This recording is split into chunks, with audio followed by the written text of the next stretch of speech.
Mr. V.S Parthasarathy joins us, Group CFO of M&M Mahindra. Mr. Parthasarathy, good morning. Thank you for joining us. Now, before I move forward with our today's interaction, allow me to take the clock back. Last time when we interacted with you on this forum, your opening remark was that I come as the harbinger of good news. I come as the harbinger of good news, and I see all-round recovery in all what we are doing, starting from IT to the rural businesses. What's changed? What's changed in last 3 to 5 months that everybody is now talking of slowdown? Some are feeling the slowdown, and for some slowdown is hurting.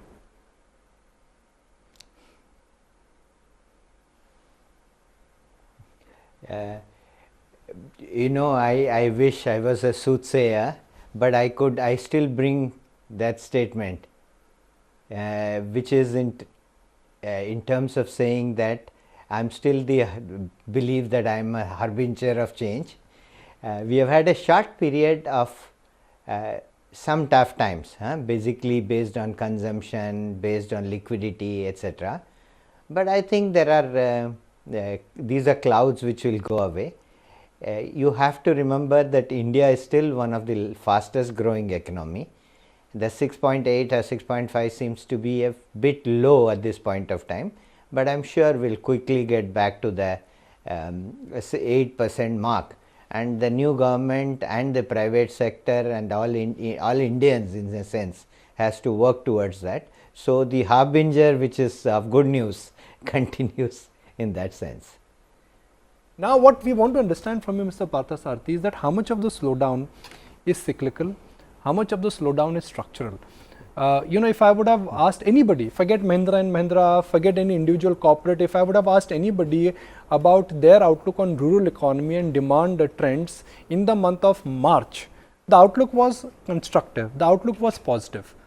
But I don't get that kind of a feeler, whether it is auto sales, FMCG sales, any category I pick up, there seems to be a contraction. So is this only decision making which has got delayed, or there is a marked slowdown in rural facing categories and semi-urban categories?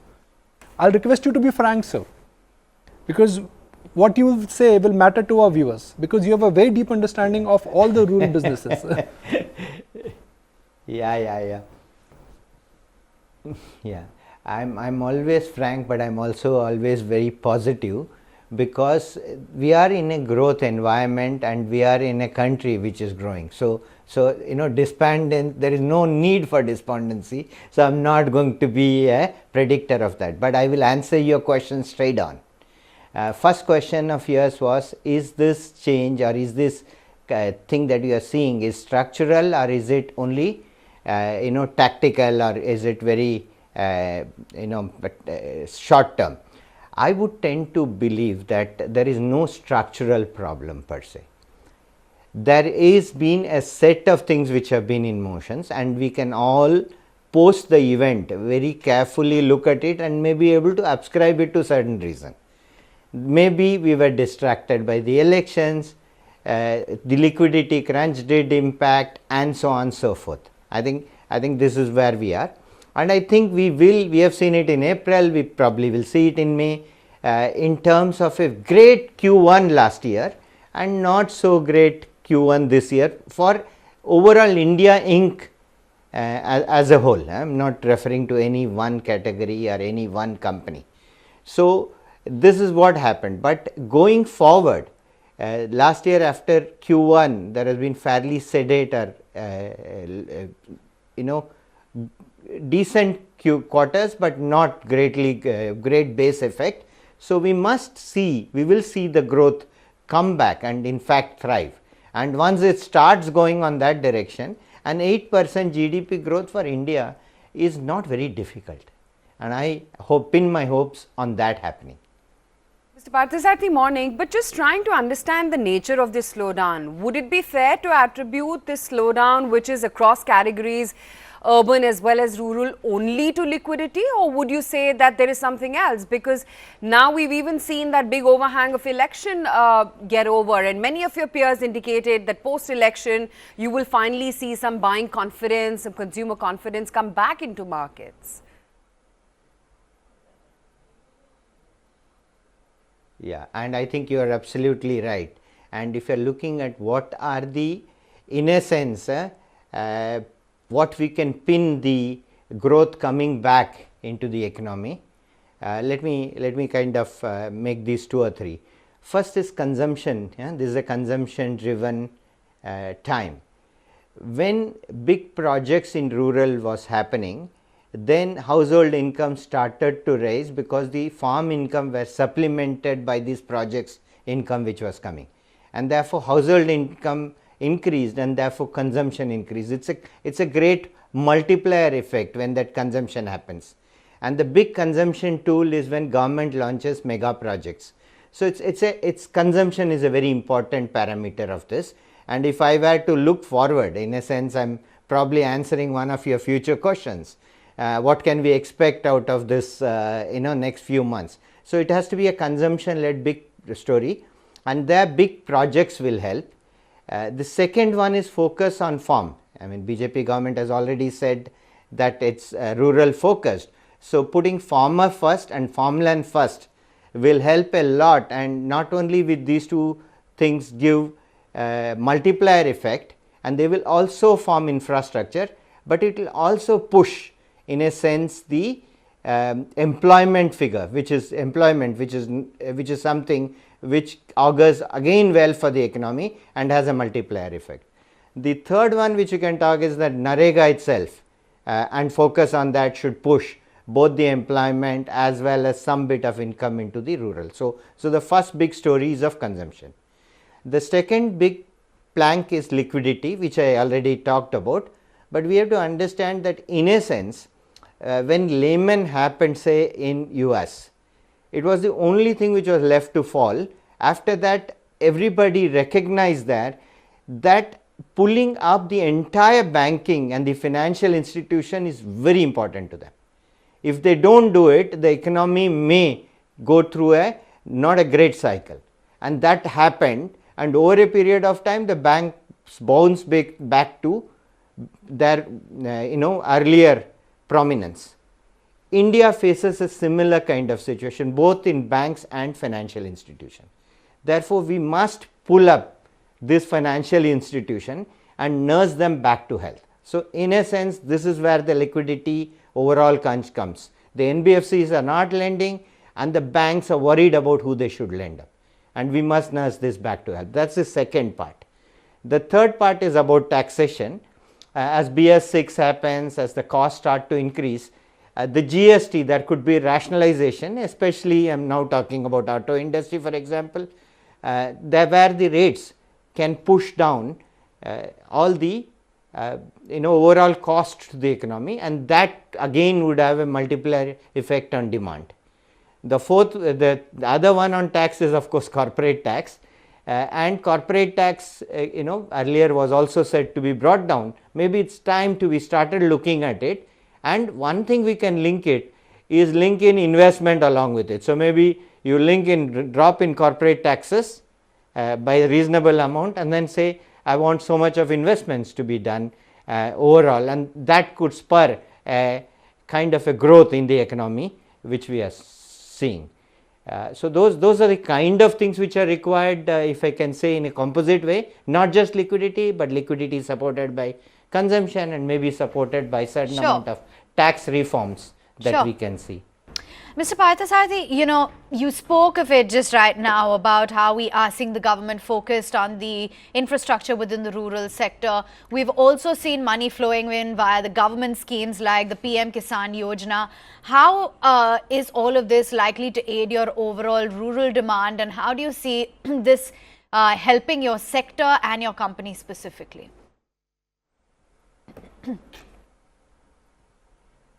Okay. So let me talk about all kind of 3 or 4 sectors. First tractors. Many times we thought that this tractor has a lot of headroom still in India to have a growth, and in the medium term we can clearly see a 10% growth not too difficult. So that kind of growth to come, I just now spoke would be a spur along with MSP and certain other actions that can be done to overall grow this demand. So first impact is on tractor, where I can see a 10% growth. This year, because of the tale of two halves, as we can see, that the first few months being slightly docile and the next few months being robust, you could see a 5% kind of growth, but next, over next 3 years, including this year, we could see a 10% kind of growth. So that's one thing which is clearly beneficial. The second one is agri, where we are working with the farmer, putting the farmer first, farmland first, and hopefully along with the government in terms of farm extension, working with the farmer to make sure that he plants the right kind of crops, even helping him with his output. So the entire agri division, our agri sector will be benefited. Third is our vehicles, including the auto, are very suited to rural market as much as it's to the urban. If anything, it's slightly more focused on the rural market than the urban market. So here is something that can help the farmer in terms of his entire need of transportation, whether it be for his family, whether it is for his farmland. So again, this will see growth. So and financing sector, Sure. rural financing, rural housing, rural finance, all of them are funded. So in a sense, I would say there is no sector of mine or which will not be positively impacted by this entire focus. Sure. Mr. Parthasarathy, also wanted to understand what really is the fate of BS6, because you also post the announcement. What really is the timeline? What are the hurdles, benefits that you foresee? And also somewhere would you say that the whole industry is moving towards extinction of diesel vehicles totally?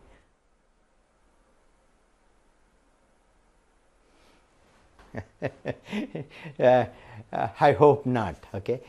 First and foremost is that BS6 was a rise movement for the entire industry. It was a rise movement because at some time from BS4, it was a two-step jump. It was to be made in a very short time frame, and the challenge from the government was keeping in mind overall requirements, even in terms of climate change, impact on pollution and so on. And I am very happy that the entire industry has come through these challenges and they are ready and able to meet the deadline on an overall basis. Okay, there may be some laggards, some may be ahead. So, but overall I think the industry is poised to do the right thing. So, I think it is a rise movement for the entire industry. And for M&M it is a double rise movement. So, because many of the manufacturers got there by saying, oh, I am going to concentrate on petrol, so I am dropping the diesel from my portfolio. So they said.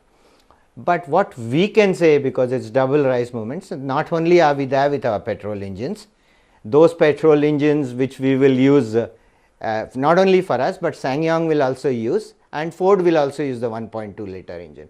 So clearly what we have done there is manage the fuel portfolio. We actually had a press conference on Monday where we demonstrated how the entire our diesel range for the SUVs will not only continue but thrive. We have done far better in terms of the productivity norms, in terms of timelines, and in terms of cost. So my R&D has actually exceeded expectations of what we set them out to do. So we are not only in time with our diesel portfolio, but ahead in terms of all parameters, QCD. So that's the second part. The third part, only thing that the industry now faces a challenge. Yeah, go ahead. Yeah, I just wanted to come in here. Apologies for that, but the street is curious so I was right just now. Saying the challenge is. Yeah. The Canadian pension fund CDPQ, they bought M&M shares worth close to 1,200 crore rupees as the M&M Benefit Trust sold it to them at a time when M&M has never really looked at fundraising. I understand that you're looking at the proceeds of this sale for various operational requirements. Can you tell us what is the need for this fundraise at a time like this?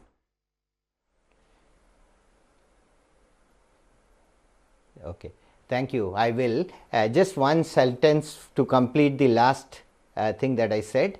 What I was saying, the only challenge in terms of BS6 is the transition, but we can talk about that in greater detail later. But that's one challenge yet to be overcome, because it's a cut. You get BS4 stop at one day and the BS6 start from next day, and the entire channel has to be cleaned and ready for BS6 from one single date, and that's a challenge. Okay, so let me park that for the moment. Now about CDPQ that you asked. Okay, I am very delighted to say that CDPQ has come in as an investor, and the investment is a mark of confidence by a global major, which is reputed, strategic, and it has invested in companies in India, which are governance wise very proven, and which are price performance wise, that is, which is in terms of growth performance wise, they think are very, very both strategic and able to achieve a many-fold growth. So they've looked at for one, and in us they found a value buy, but at the same time a company which can grow many-fold in terms of price performance. So it's an opportune time.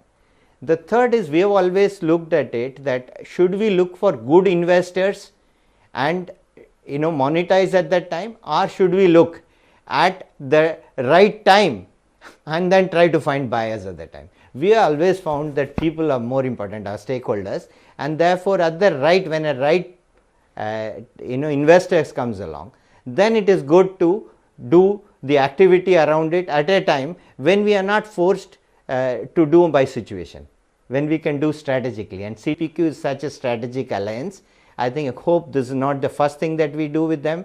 We will do many other transactions across the group, and they will help in many situations for M&M growing many-fold. So that's the overall situation and overall hope. The money is not for any specific use. It is an armory which is now available to us, for us with greater certainty look at the future and help grow exponentially as time comes. To wrap it up, Mr. Parthasarathy, Mahindra & Mahindra is not raise capital. A good investor comes in, you raise capital. So it is not need-based capital you've raised, it is a capital which you've raised because of quality of an investor. Will that be a trend going forward, where the Mahindra Trust now will be progressively looking at raising more capital, or this is just one of a large buyer was interested, you like the profile of the buyer? I'm just trying to understand the transaction. Can we just read this as a one-off, or this would be a trend in making now? Yeah, so the key thing is that this is a strategic deal where it allows a group to come in like CDPQ, which can help our group overall in our growth and our vision. It also is a way of them look as overall all investor looking that here is an investor who is invested because he thinks that the growth profile will suit a private equity investor. So that's one thing. Going forward, we have many weaponry in our armory. So many things. हमारे तुर्नीर में बहुत सारे तीर हैं. So we can use any of these at an appropriate from a strategic point of view, and like you always said, we will do when what is right rather than be trying to time it to nicety in some of these things. So in nutshell, what I am answering is this was a very strategic transaction. This is what we did, and when it in future we will look at each situation carefully and then deal on that situation on that basis. I just wanted to make only one statement, that whether it's Mr. Anand Mahindra or Mr. Keshav Mahindra as promoter, they are as committed as ever. There is no change in that. And this is only, like you said rightly, looking at the right investor and therefore using some of the treasury shares from that perspective. Mr. Parthasarathy, it's been lovely chatting with you. Thank you so much for joining us on ET Now and giving us a sense as to what's going on within the auto sector, company specific, as well as the outlook.